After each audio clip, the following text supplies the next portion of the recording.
Hi, welcome to Ocean Yummy's channel. So today I'm gonna cover the Top Boy story in real life. Now, if you have watched the Top Boy story, the Top Boy on Netflix, you'll see that it shows a realistic life of children in the drug trade, um, beefs in postcodes, deaths, regrets. Um, yeah, the Top Boy is deep. So I'm gonna show the beef versus the Peckham versus Brixton beef from Kid Nerds TV first, and then I'm gonna go into a article as well. So give me a minute.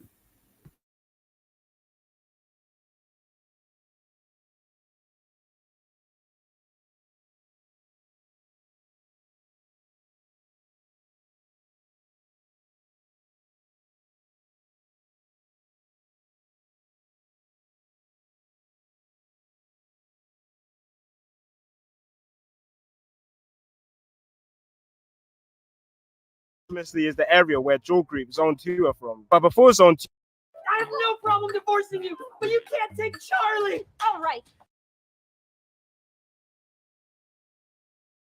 which was a gang made up of 5 estates in Peckham, which were the North Peckham Estate, Gloucester Grove Estate, Willowbrook Estate, Camden Estate, and the Sumner Estate. And these estates were very well known for how bad they were. They suffered massive unemployment and crime, and were very deprived. They pretty much were neglected by any law enforcement and government as well, and was even called Pek Nam, which is a hybrid between Vietnam and Peckham, comparing the area to the Vietnam War due to how much violence was there. Throughout the Peckham Boys gang, there were different sets, like the Firehouse Crew and YBP, or Younger Peckham Boys. There were also a couple of Jamaican yardie gangs in Peckham, like the Sunrise Crew and the Spanglers as well. And on the other side of the feud, we have Brixton, which is about an 11-minute ride from Peckham and is located in the borough of Lambeth. Brixton's main gang in this feud was called Gas Gang, who was a gang from the Angel Town estate. And these guys were the most violent gang in the Brixton area, and were even responsible for 3/4 of violent incidents in Brixton in 2012. The Angel Town estate, where Gas Gang is from, probably has the richest history of gangs in London, with many different generational gangs being bred from this estate, like the PDC gang in the 2000s who dominated the estate. Nowadays it's the Get Back gang or 150 who take on the estate. But let's take it back a minute to 2008, where Peckham, who I first mentioned, was deep in a decades long with a gang called the Ghetto Boys, who was a gang from Lewisham in South London, which was a crazy war in itself, and I'll definitely do a video of that in the future. But in 2008, after decades of back and forth between the Peckham and Lewisham gangs, the younger generations in both gangs agreed to an alliance, which was fully solidified during the Notting Hill Carnival in August 2008, when 180 members from both gangs organised a link-up at the carnival. The link-up was actually intercepted by police, because the police thought the two gangs were linking up to fight each other. But as Peckham's relationship with Lewisham got better, their relationship with Brixton started to worsen. See, historically, Brixton and Peckham have always had a feud, even dating all the way back to the 1950s, where local schoolboys from both areas would clash, which was even more hostile after immigration, because Peckham was filled with mainly African immigrants, while Brixton was filled with mainly Caribbean immigrants. So there's always been big culture clashes there. But as I said, in 2008, the war between Brixton and Peckham was starting to become a lot more heated, and these were times where guns were much more accessible than what they are now. It wasn't uncommon for a gang member to be rolling around with a gun, just like how nowadays most gang members roll around with knives. So there was a lot of back and forth shooting between these areas. In one instance, members from a Brixton gang called OC, who were heavily allied with Gas Gang,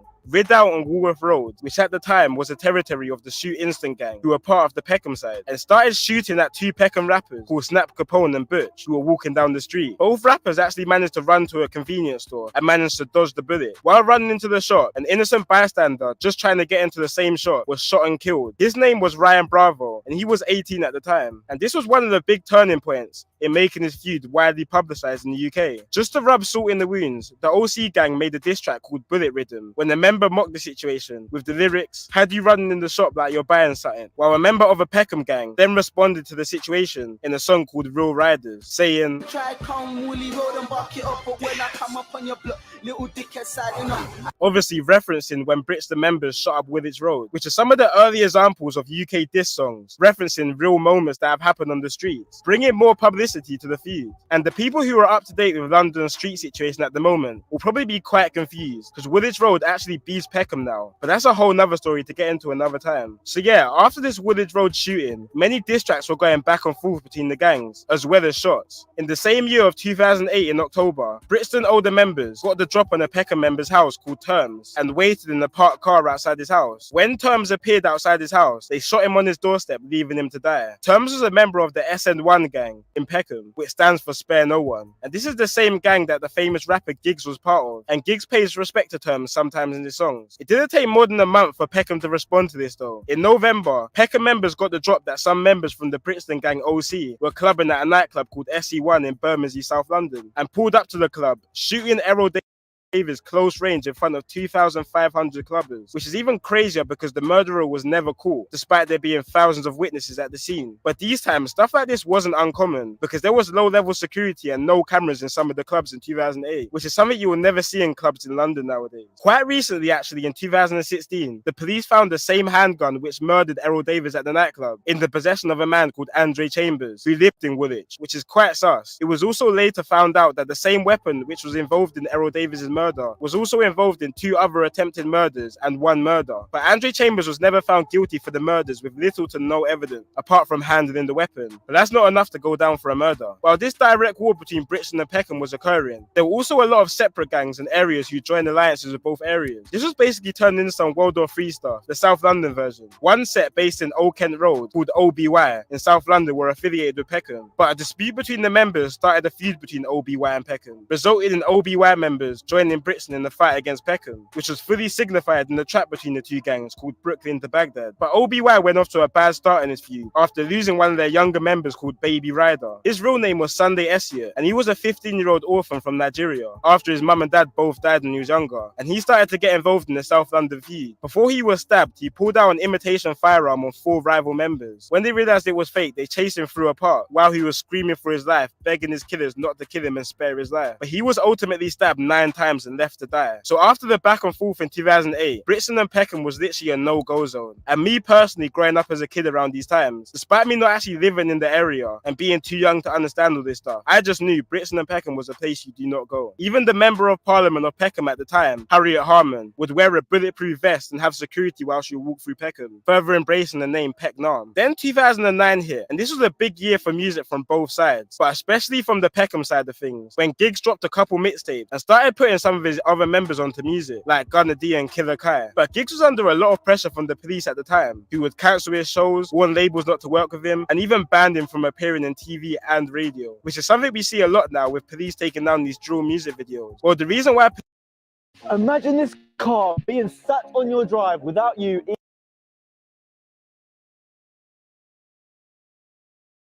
Because the streets were crazy at these times. And Giggs' Peckham gang, SN1, were making headlines early on in 2009 when they executed the ex-member in broad daylight on a busy street because he fell out with the gang earlier on. This was a ticking point for police because it was seeming to the public at this time that the gangs had took control and could do whatever they want, which was essentially true. So police started gathering CCTV footage of previous rideouts from both Peckham and Brixton gangs in an attempt to take down some members. Police sent over this footage to Peckham members' lawyers as proof of their involvement in the feud, which a member then grabbed the footage of his lawyer and uploaded it to YouTube. The original video is no longer up, but a re-upload of it is still on YouTube today. And so is Peckham members riding out in Brixton in masses. And when looking at this footage, this is some propaganda-worthy stuff. Like, the captions in the videos are so funny, and all the footages just show how crazy these times really were. Like, gangs were just riding their ops with 30 guys on pedal bikes, loaded with guns and knives. There's no way you could get away with that stuff nowadays in London. 3 boys can't even walk to the shop in London without getting stopped by police, let alone that many people on bikes. Brixton gangs responded to this YouTube video in the music video called Your Liars, and the whole year of 2009 was literally just filled with violence and diss tracks, with some real classics like Wreckage from Peckham younger members. Around the same time of this release, a 13-year-old boy was stabbed 5 times in South London due to the feud between these areas, which hit national attention because 13 is hella young, and I think this rang into a lot of people's mind that this issue was very bad because kids as young and even younger than 30 were now known to be involved in this. And on top of all this Brixton and Peckham beef, Peckham were having their own issues inside the area, and the civil war started to ignite in the Peckham area, which which was fully all out after a member of the MLB gang, or Mandem on Brandon, was shot dead by Peckham Olders. MLB is a gang from the Brandon estate in South London, which is the same estate drill group Moscow 17 is based in. Peckham rapper Snap Capone was linked to the murder, but managed to beat the case. But a member was sent to prison for hiding a gun used in the murder. This created a lot of politics between Peckham and the Peckham affiliated gangs, and eventually after many disputes, members of an estate called Lexham Estate split away from the Peckham sets and started beefing Peckham, which just started turning Peckham very messy. At the same time, different Peckham sets started turning on each other, and because Peckham is such a big area and had so many different estates, the gangs just started keeping inside their estate. One of these being the Pelican estate, which started beefing other Peckham gangs after the disagreement, which in December of 2010 resulted in 2 members being stabbed and 1 being shot to death. The member who died was called Vesta, and police were investigating the situation heavily at the time. So while this investigation was taking place, a younger member of a rival Peckham gang started to go into the Pelican estate and post leaflets through the doors, which said, and I quote, "Stop snitching or we'll come for you," which must have been hella threatening for the normal residents who just live on the estate and had nothing to do with the gang situation. 2 members, Tiny Nutty and Jungle, were convicted and sent to a minimum of 30 years for the murder,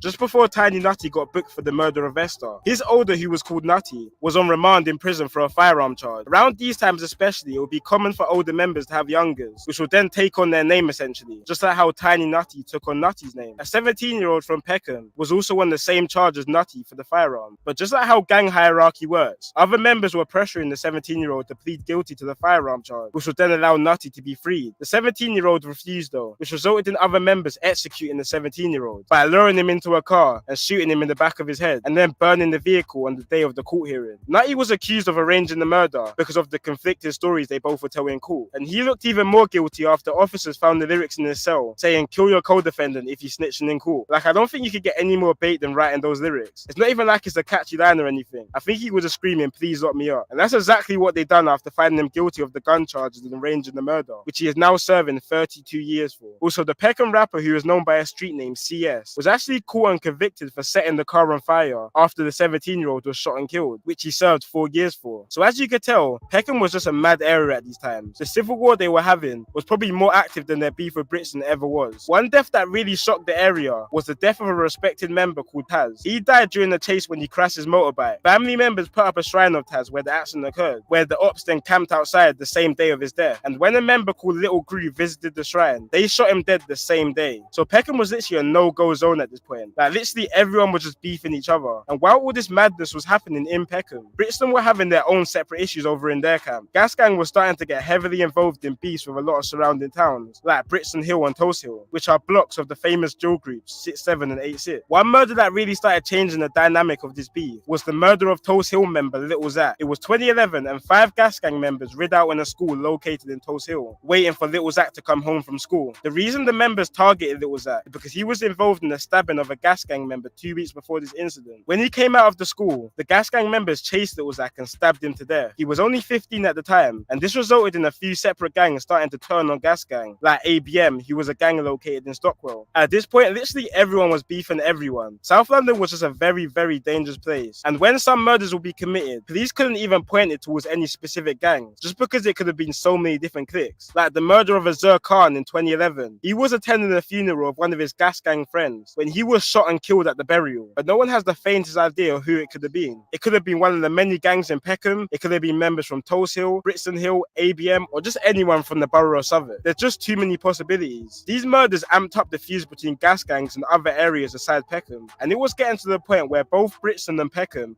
had more issues on their hands rather than each other. In 2012, 3 Gas Gang members rid out on Stockwell looking for members of a rival gang called ABM. When they found the op inside the shop, they let off fire inside the shop, which missed the rival, but ended up hitting a 5-year-old, which left her paralyzed. This hit nationwide news, and this was really the beginning of the end for Gas Gang, because they started getting more monitored than probably any other gang at the time, which 2 years later resulted in a massive raid taking down some of the key members of the gang. Nowadays, Peckham and Brixton gangs are actually linked up, with both of them having the same op. But compared to how it was back in 2011 to 2012, both areas have calmed down a lot, with mass surveillance and of course gentrification. If you go to some of the old blocks of Peckham, where murders, robbings and shootings would be a daily occurrence, it's crazy how now them same blocks are filled with white hippies with rich parents. But to be honest, that's like most of London now. Anyway guys, that's it for today's video. I might do a part 2 on this because I know there's some things that I left out. But either way, it's been your boy Kid Nerd, and peace out.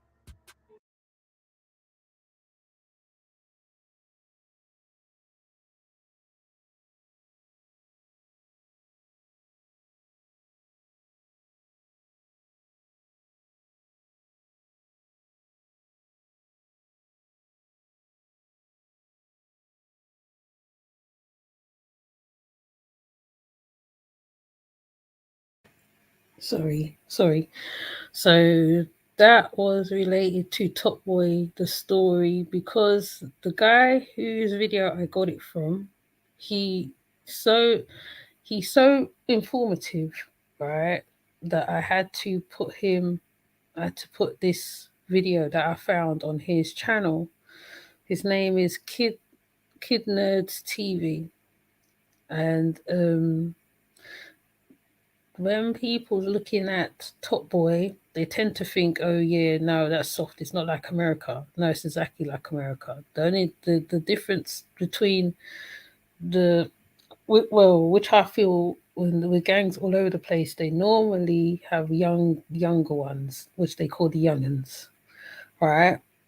And there was some great examples in that video, so that's why I chose his video to put that particular video to put up. Plus, Peckham is a known place around the world. Peckham and Brixton, most people know in like outside of London sometimes, or I mean, they know Buckingham and all them places, but Peckham and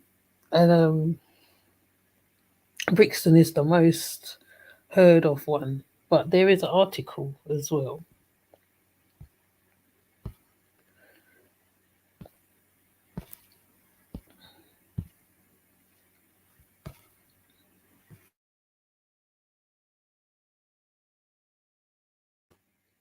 Oh, I've got a cold. So, inside the story of gang life in Peckham, after last week's killing, Lorraine King, a black mother, journalist for New Nation newspaper, discovers the disturbing extent of gun culture. The streets are clean, there is no graffiti on the walls, and the houses are well maintained. Walking down this London road, I feel no fear. In fact, a mother pushing her baby in the buggy has just given me a friendly smile.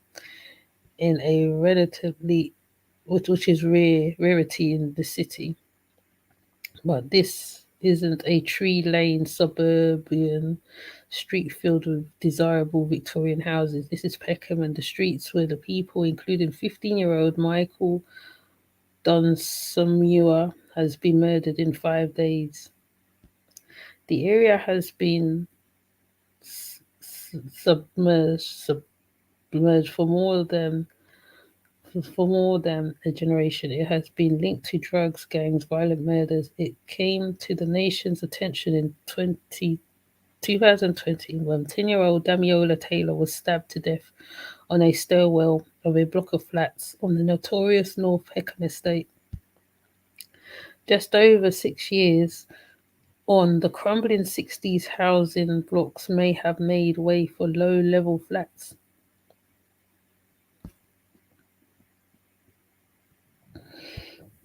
For low-level flats and homes through 300 million regeneration program, but it appears that no amount of money can rid the area of crime.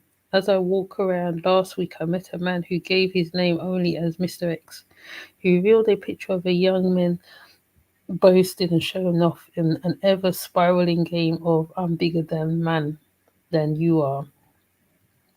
Much of it is centered on the drugs trade, offering the only employment in much of the area. In the end, guns settle disputes. In Peckham, it is standard for someone going down the local shop to be carrying a gun. He said in past 5 years, guns have been made more and more available. It is like going to order a takeaway now. It's ridiculous. According to the local people, gang members in the area under the name Peckham Boys and their arch rivals, the Ghetto Boys, are from nearby New Cross. For more than 20 years, the gangs have been warring with each other. Mr. X said, to be honest, the argument goes back to many years that people can't even remember what it was over. It just passes down from the older ones to the younger members of the gang. The Ghetto Boys are falling apart bit by bit. They got no strength no more. The top leaders are gone. Half of them are on crack. The rest in jail or dead. The quick su- successions of last week's killings fueled speculations that the members was connected to two gangs, but detectives from the Operation Trident, the Metropolitan Police Specialist Team, which investigates gun crime within the black community, having only managed to link two of the killings and have said that never said that neither is gang related. This does not mean there is a ceasefire. According to Mr. X, the heat is still on, and anyone who goes to the clubs locally still will notice the cold atmosphere. He said you will have a certain gang of youths on one side of the dance and another on another side and another in the next corner. Everyone hostile. No one's dancing. It's all about who's got the best bottle of champagne, who's wearing the best trainers, who's pushing the best weights, who's got the biggest jewelry, who's driving the best cars. According to Mr. X, if he can scoop every title being champagne, best gun, best trainer, you will deem the winner of your area and or ends as it is. More commonly known, once you got your status, you made in your ends, you go and put on certain cable channels and you hear it all in the music, representing your ends. They're glorifying it, talking about drugs and guns. It's all gone mad. According to a former employee of one of these small-scale urban cable stations, the more explicit lyrics, the more likely it will be aired. She said, if they aren't talking about popping in your guns and ripping your ends, the station didn't want to know. I think it's disgusting, and that's why I left. I thought it must be a South London trend, but after talking to my son and discovering that youths in North West London, aka North Wheezy, Stonebridge Estate, have beef with those from Neadston, I was horrified to discover this is not just a London thing, but nationwide. White and Asian boys are ripping their ends too, and in fact, many gangs are mixed. I asked Mr. X and other people what could stop this. They all said more black officers need to be in Operation Trident. Until then, the youths will take no notice of Trident's police say. Trident police say, okay, that's where it's finished. So, hi everybody. So, as we know, this is an ongoing thing. Let me put it like this. Right, this is an ongoing thing, and that's why when you're glorifying certain stuff, there's youngsters. The youngsters will take it on board. Over here, like as I showed in the previous video, it's sad because there's like another generation constantly losing their lives. Now, in Top Boy, the program, if you have watched it on Netflix, now these boys, though the characters are fictional, everything that goes on that screen is as real as it gets. So when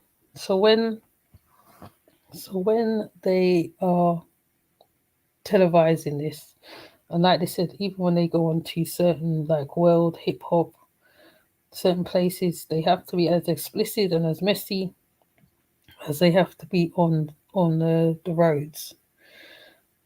Now, most of the time, they will send children to country meaning not around the residential areas, out of London, which happens a lot. Now, I know this from experience as well, right? So I'm not just showing this for the sake of showing this. This is not not a primo. This is not a whatever. This is in general. And when I saw Kids Nerds TV video, right, I was thinking of my son at that present moment, because you don't know, you could be hit by you know, you don't know sometimes, right? Even if you're not part of the street life, your child somehow be part of the street life. You don't know what they're doing outside there. They have friends, they make friends, they get caught up in something. Some of them don't even realize they're in gangs. It's the recruiting, the way they recruit them as well. Recruit them through buying them chips, as they show in the program. They recruit them by promising them stuff, trainers. The youngest one, 10 upwards. Sometimes they start as friends, they turn into rival gangs. This is all what happens. Now, the reason why, like I said, Peckham and Brixton is a good example. There was also Peckham and Lewisham areas. There was Asians against Somalians, or Somalians against it's a lot, honestly. So, I really would want to show more of the guy's videos, but what I'm gonna do, I'll put his name in the link. And the reason why I like how he presented his video, because he really goes in, he really shows good examples of what happens around the areas concerning young men. Particularly, there are young girl gangs as well, but they're not. The girls are normally part of the boys' gang, so it's a lot.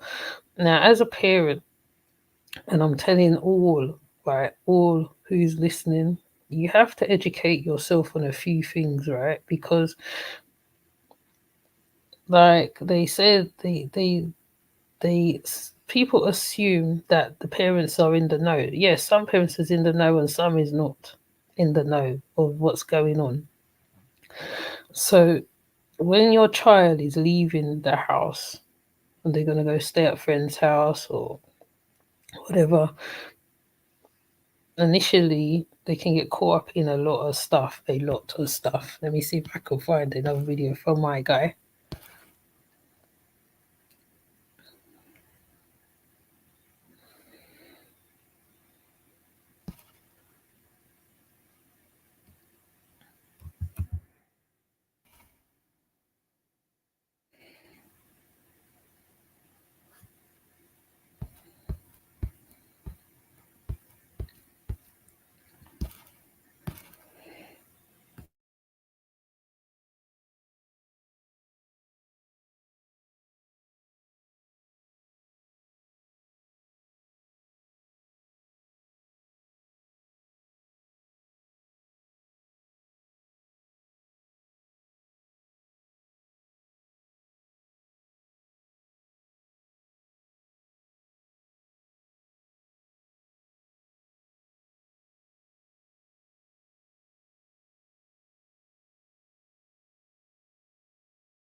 So before I put it on, before it comes on, let me say hi to everybody. Hold on. Let's get into it. So let me see who's here. Hi, Professor X. Hi, Leonard. Hi, Big Philly. Hi, Real Talk. Hi, Ghetto. Hi, Charles. So, hold on, let me just get to the part.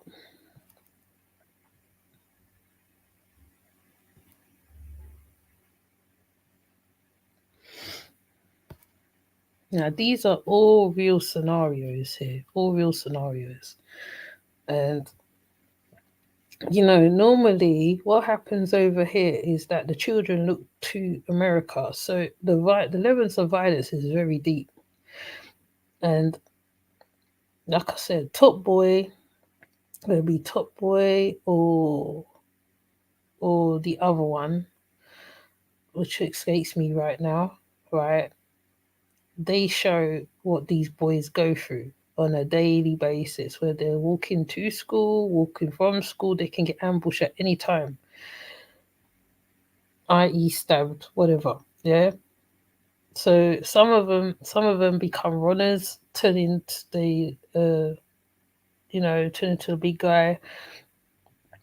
So what the Shane shows on Top Boy and other characters there is not far from the truth that goes on in London. Now, I know most of it goes on in America, around the world, so I'm not even acing out none of that, right? But I'm just looking at where I'm at because, like, this need to be spoken about. The UK is similar to most places. It's only the way the move, I don't know, just the language, I suppose. The way we talk is different, but it's fairly similar. And if you watch Top Boy, the Shane is the leader. Now, in these videos, when as Kid Nerds is explaining, because he goes in deep, he really goes in. He explains the areas, the links, and everything. And I do, and please go and sub to him. He's very informative. He even have one on Aseta Shakur over there, right? So it just shows you how much research he does, and I just thought I'll put this up because when I watched the first video, there was just a link to the Top Boy. It just linked to Top Boy really well, and there's nothing glorifying about it. It's nothing glorifying or telling the children about prison does not help them. The youngsters who are listening and they hear, oh yeah, I've been to prison, it was like da da da da da. No, I just feel that people need to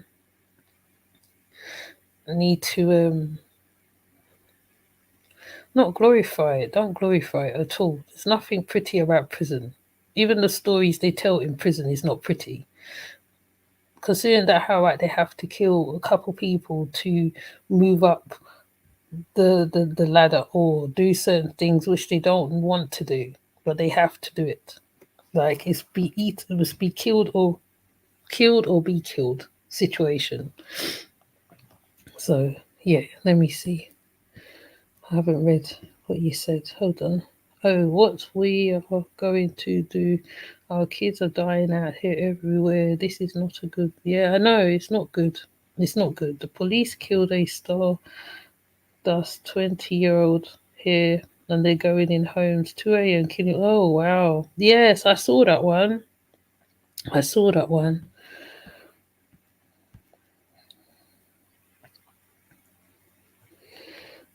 Snatch, the movie, showed the UK underworld. Yeah, but there's other more grittier ones as well.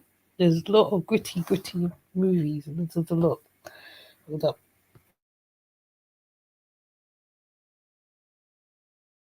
There's a lot of gritty movies over here.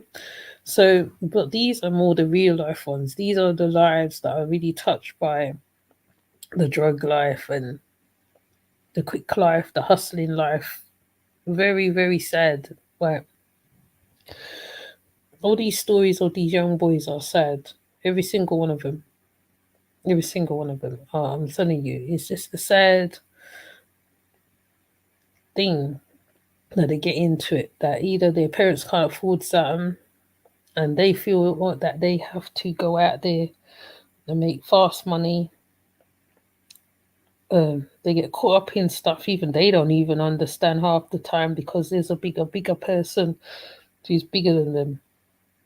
Now in Top Boy, right, you see the Shane going to Greece where he has to talk to the top man so he can get what he needs to get so he can sell on the street so he can still live comfortable. Now over here, there was an interview with I'll say he's a recruiter, and he was saying to the guy basically basically he'll give the tactics on how he gets the children. And then when the guy asked him, right, so what if your children was doing? He said, no, my children would never do it. And this is the recruiters. the recruiter. I wish I could find that video. That video was out a long time ago. That was with Paul McKenzie. I can't remember how long ago, but I'm gonna play this video of another set of young children, young boys in the gang life initially, because this is all showing the nitty gritty, and Top Boy shows the nitty gritty. So you have to link it with that so much. It's just every story is just scary and scarier by the minute, because most of the children are only like 15, 12, younger most cases. They literally go to the school and they kill them. So I'm going to play this one. Hold on. Times, Sit 7's area of Brixton Hill used to be called BHB, which was an abbreviation for the Brixton Hill Bullies, and one situated in the Brixton estate called Angeltown used to be called Gas Gang, with both Brixton Hill and Brixton only being separated by one road. There are even some early tunes with both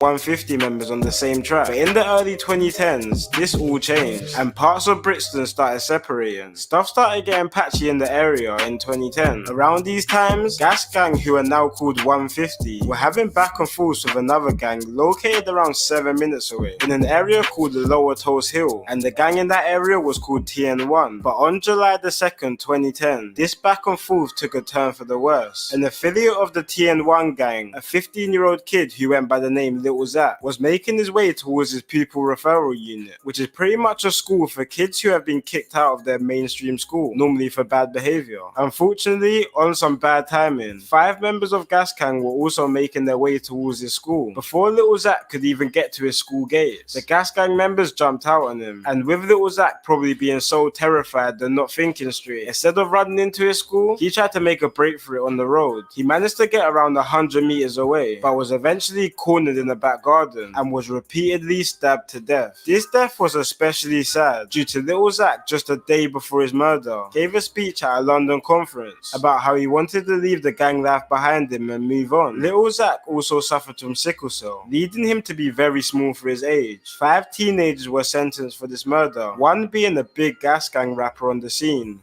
called JJ. He was actually identified literally by his nose poking out of his hoodie on the CCTV. The murder of Little Zach made politics weird in the area, including people from Brixton Hill who are civil with both TN1 and Gas Gang. This situation, alongside a few more situations, caused a massive divide between Brixton Hill and Brixton. Around the same time, the Chicago drill scene started popping off, with the whole of London being tuned in to big Chicago rapper Chief Keef, which started slowly influencing the UK rap game. In 2012, both Sit 7 and 150 started to become more active in the rap scene, with Sit 7 having a couple rappers like Scribs and Dimsy, and 150 having a few rappers as well like Styx and M-Dog, rapping on old school UK rap beats. But around 2012, you could already start to see some early influence, which started showing when 150 rapper Styx dropped a song called Psycho in 2012. He starts the song off by saying Sosa Baby, which is the same way how Chicago rapper Chief Keef will start off his song. The following year in 2013, this developed into Sit 7, making probably the first drill diss track, with Sit 7 members Scribs and Monkey making the diss track towards 150 called Really in the Field. A month later,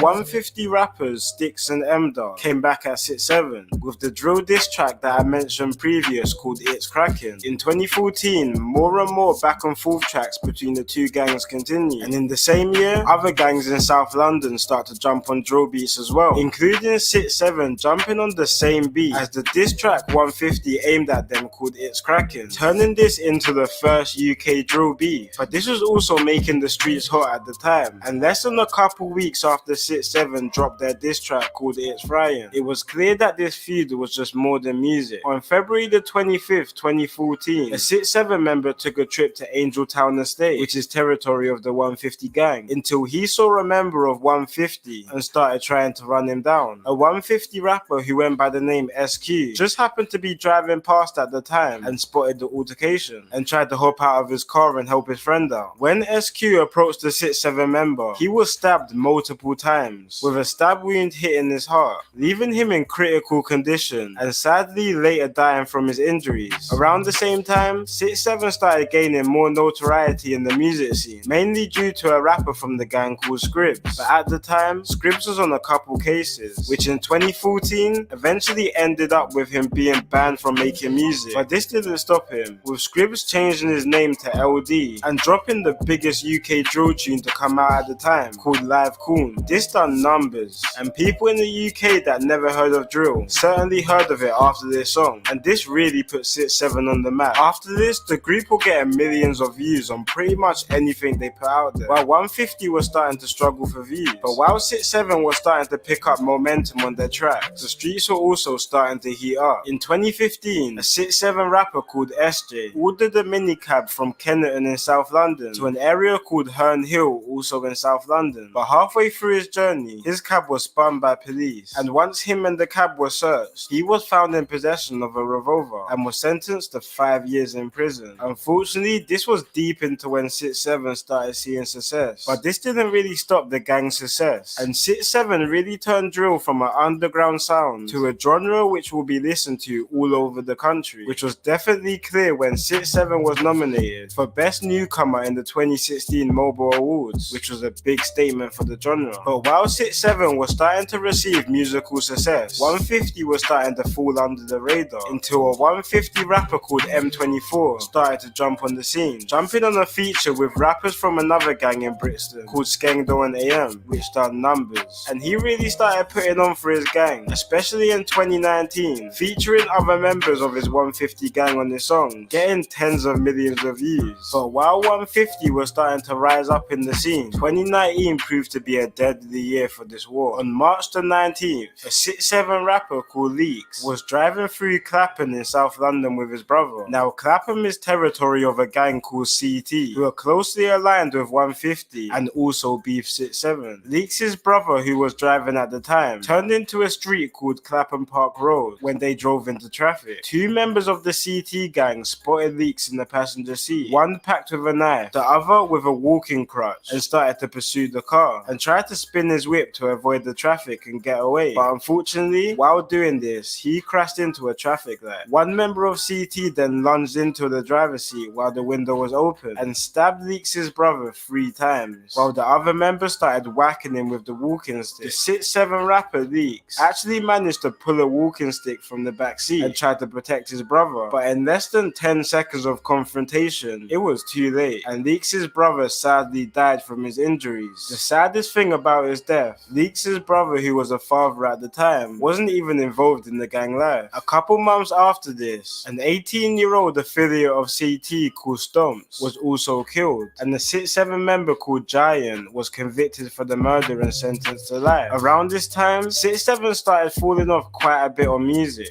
especially after 2 of their main rappers called ASAP and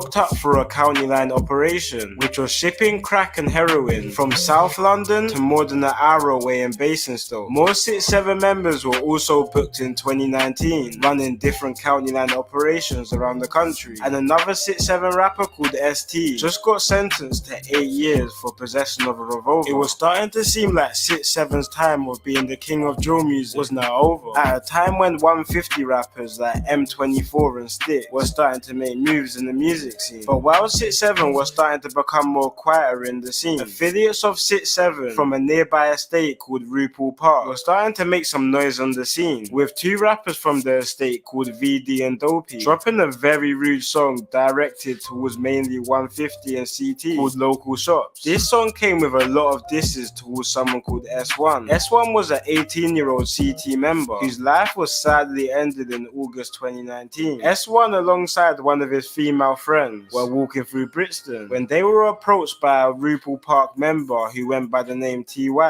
S1 and TY were seen conversing on the street, which ended with the pair going their separate ways. Around 30 minutes after the first altercation, S1 and his female friend were starting to make their way towards a nearby house and happened to walk past TY again. But this time, TY started to follow S1 and eventually approached him. This altercation was much more violent than the first, which ended in a fight with S1 being left with multiple stab wounds and sadly dying from his wounds. But after the success of their first song, VD and Dopey were starting to hit the booth more throughout 2019, and with Rupel Park becoming more of a smaller bat, they were going to start carrying the 6-7 name on their songs. But in September 2019, their music career was left on pause after VD and Dopey got into a situation outside the KFC in West London, which ended with VD stabbing a 17-year-old to death. VD and Dopey were both sentenced for this murder, but Dopey ended up beating the case. VD wasn't that lucky though, and he was convicted for the murder. By this time, drill has started to become more commercialized, and even though some other 6-7 members were starting to release tracks, they weren't really popping off as much as they used to, while the top drill artists like Tion Wayne and Russ Millions were dropping more catchy and rhythm-based drill songs. 6-7 were still dropping more lyrically based and violent songs, which wasn't really with the times in 2020. But this is where 150 rapper M24 really started to pop off, even jumping on a hit song with Tion Wayne called London. A new rapper from 6-7 called PR started making some noise on the scene though, but again his songs were more lyrically based and also really violent, which ended with police taking down a lot of his tracks due to the feds saying that his songs were inciting violence, especially due to the spout of violence that was going on in Brixton at the time. But when we compare year by year crime statistics, Brixton crime has actually went down quite significantly, with it mainly due to the rundown estates in Brixton, like 150's block called Angeltown, being knocked down and rebuilt with nice modern apartments, making the area look almost unrecognizable from its former state. But unfortunately, the estate still has a big issue with gang violence, with it still being the area where 150 members reside and chill, which also means it's a hotspot for enemies who were looking for 150 members to go to, which was clear on August 20th, 2020, around 6 p.m. On this day, 150's rapper called Stick was celebrating his birthday on the Angeltown estate. So a rapper called 16 Shots, who's from an affiliate gang of 6-7, took a trip to the Angeltown estate that day. When he arrived, he managed to find the 150 rapper Sticks and stabbed him in his face. But when 16 Shots tried to make an escape from the estate, multiple 150 members were catching wind to what just happened and started to chase him out the estate. But once the gang caught up to him, the rapper 16 Shots was stabbed repeatedly, leaving him with a total of 33 stab wounds all over his body in front of herds of shocked onlookers. Not too long after, paramedics and police arrived at the scene after multiple calls about the incident. When the ambulance arrived, they tried to treat the wounds, but because there were so many, paramedics had to strip him naked in front of the residents of the estate, with 16 Shots constantly begging for a blanket to cover him up. But the medical workers soon realized that the injuries were much worse than they thought, so they had to airlift him to a nearby hospital, where he sadly died later on. Sticks, along with a few more 150 members, were originally arrested for the murder, with some being released under investigation and some being released with no further action. But at the end of last year, after the feds had investigated the murder, another 150 rapper called M-Dog, alongside a few more members, got charged for the murder and are currently awaiting trial. M-Dog was actually quite a big pioneer for UK drill music, with him jumping on one of the first ever UK drill songs, which is sad to see him go out like that. And with another triple shooting on the Angeltown estate last year on September the 12th, leaving an affiliate of 150 called Chino dying, shows this beef has no signs of ending soon, despite both groups seeing musical success. Nowadays, UK drill is in a completely different place to how it was in 2013, with new age drill artists being judged more on their musical ability rather than what they've done on the streets. But it's impossible to have a conversation of the pioneers of UK drill music without talking about 6-7 and 150's launch of the genre. It's been your boy Kid Nerd, and peace out.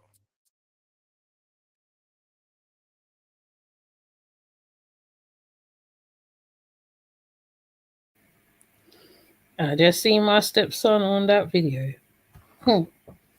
Interesting. I'm going to show him. Hold up.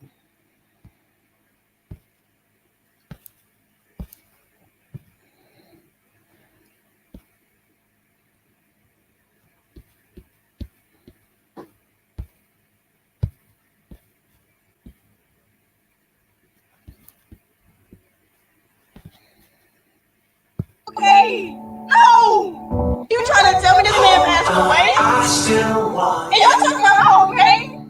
No, I'm not okay. No. You trying to tell me this man passed away? I still want. And y'all talking about I'm okay? No, I'm not okay. No. You trying to tell me this man passed away? I still want. And y'all talking about I'm okay? No, I'm not okay. No. You trying to tell me this man passed away? I still want. And y'all talking about I'm okay? No, I'm not okay. No. You trying to tell me this man passed away? I still want. And y'all talking about I'm okay? No, I'm not okay. Yeah, I just saw his face there. Right, he's S1. He was known as S1. So as much as people want to big up the gang life and all that stuff and show it on TV and show it on programs like it's all nice and all that stuff, it's about the people that these youngsters leave behind because they die before I would say their parents. Like, he was out with a female companion. They stabbed him for £10, right? As the guy explained. So it's so strange that I did actually tap that video because I was going to tap another one. But I thought, oh, let me tap that one. Because, man, so when people are saying that how it's down to the parents, sometimes the parents don't even know what's going on. Then there is a huge cycle that continues on because the boys have a lot to prove. Either their family was part of the gang or a leader, which is what is shown in Top Boy. Like, one of the boys' family was a leader. So he put a lot on him by letting him, he was telling him, like, if you don't do this, that means that how right, you're not part of us or whatever. One of them almost killed his best friend, which normally happens in the up and up. So I don't know why I chose the subject. Anyway, I just remembered as I was watching the guy's video. You start linking things together. You put things together. I mean, I know there is a lot of blaming the parents, the mother. Oh, because she's a single mother. Oh, because the parents. Sometimes the two parents be together. The child still somehow gets enticed by the peers. Somehow. Now, if the parents are not strong enough to hold down that child will go out initially, and this happens. Now, Solomon, or S1, was not. He was actually trying to get his life together, in fact. He's trying to get his life together. And, he just was in the wrong place at the wrong time, So he was stabbed for £10, literally. And even though he was doing what he was doing, he was trying to get out of doing the stuff as well and try and go on the straight and narrow. This is where people get all mixed up as well. That's why I like this guy's video, because he explains a lot. And I'm sure if other people's watching those videos, they will see familiar faces in those videos, children who they've known in their area, in their local area, to find out that how the child was stabbed, or find out that something's happened to the child, the boy, because he got caught up, because they're doing drill music. And it's like I said, it's not a nice thing to, to big up. It's not a nice thing, because how much years onwards now, he could have been 22-year-old person walking the street with his girlfriend doing his own thing. Instead, he got caught up. So Top Boy definitely shows those real life moments. The one where the mother's looking for her young son. She couldn't find him. She was asking everybody, where is my son? They didn't answer her. Then later on, the next day, a couple of days afterwards, he's found in a skip by a builder. Or maybe they get ambushed, honey trapped. You don't know. Like, nobody knows what goes on when the child's left your house or whenever. So, you know, that's why I thought I'd talk about the Top Boy and the real life, how close to real life it is. Me and my daughter was talking about it. We realised there was a cycle. There's a levels to this. There's cycles to it. Then it goes on and on and on, continuous. It's never ending. Like the guy said, they still haven't squashed the beef in Peckham. Peckham boys and Brixton probably is still fighting to this day after all those casualties of war. You know what I mean? It's nothing to, to big up, glorify. Prison, I feel, should not be glorified personally. But that's just my personal opinion. But at the end of the day, because these boys, they're listening to these things, these stories. It's not deterring them. It's actually making them go there even more. In fact, sometimes, right, to prove their worth to the gang, they have to do violence. They have to do some kind of violence to prove their worth to the rest of the gang. Which means that how an innocent person can get, killed because of that. But I just thought I'd bring this to my channel. I have spoken about the Top Boy before, where like they had issues when it first came out. There was so much controversial around it. There was a big fight up at the premiere. Two gangs caught up at the premiere, literally at the premiere. You see them fighting. They almost stopped. I think they almost stopped it. There was a whole heap of casualties there. So, it's very deep, It's very, very deep. There's nothing to take home or wherever, I don't know how to put in words anyway right now, but I just thought I'll bring this, and I'm gonna put Kid Nerds TV in the description or attach it to this video so that you can go take a look at what he's doing over there, because he goes into details on a lot of stuff. And for him to get that picture of S1 says a lot, because at first the information was very, very, very, very not straightforward. You didn't even know what happened or how or when or what. So yeah, so with that said, I'm gonna come off. I'm not gonna prolong this video as long as it needs to.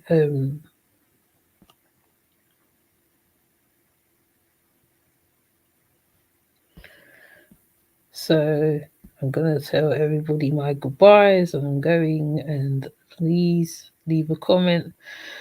Please be respectful on this one, because remember, there's loads of people, loads of parents going through burying their sons and daughters, police brutality, kicking off, whatever it was. There's so much to talk about. The community needs to talk about these things and how to give it a solution. There is one Koraspek was going around, and he was trying to help the boys, deter the boys from going on, putting them on the straight and narrow, taking them to be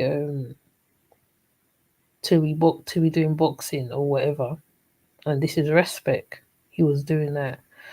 A boy went to hold up a white area in here, over here, and they almost killed him.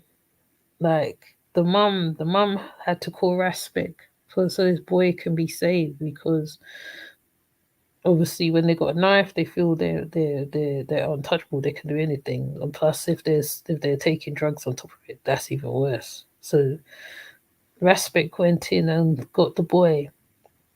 The boy in the video, you see him sitting down and they're hovering over him.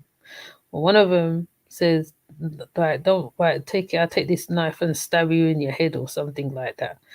Like you see it all in this video, so it gets very severe. It's very, very, very serious times. Even during lockdown, there was loads of stabbings of boys. It's just continuous. It's just ongoing. It's just boy. Anyways, but anyway, I'm not going to like I said, prolong the video. I'm going to end it. I said my piece. So please go, if you are a parent of a child, especially from London particularly. I'm sure I could find scenarios from America as well if I look hard enough. Educate yourself on how these things are moved, the drugs are moved, everything you need to know, because you need to know the signs.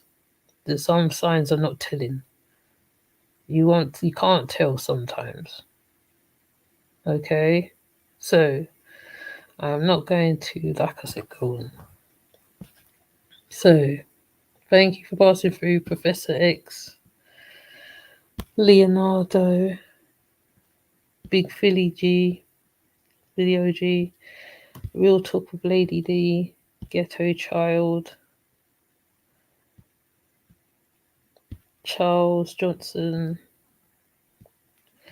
Tripsy's Treehouse, So Amma,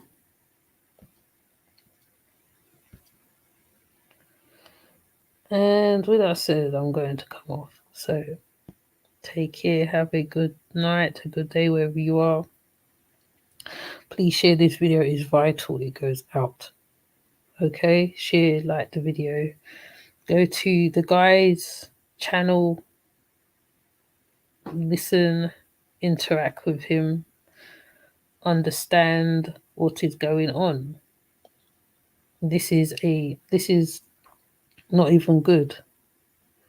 Okay, so yeah, with that said, I'm gonna come off. Okay, so I'm gonna park the video of S1 when I do find it. I know it's around somewhere. Okay. And then, so with that said, have a good night. Okay? Take care of yourself. Look after yourself. Tell your children you love them. Hug your children every day. Even if they don't want you. Even if they say, oh, mom, whatever. Hug them up.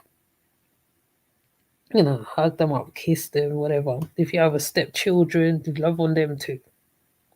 Because, you know, that stepchild will remember that. Will remember everything that you done for them. They never forget anything.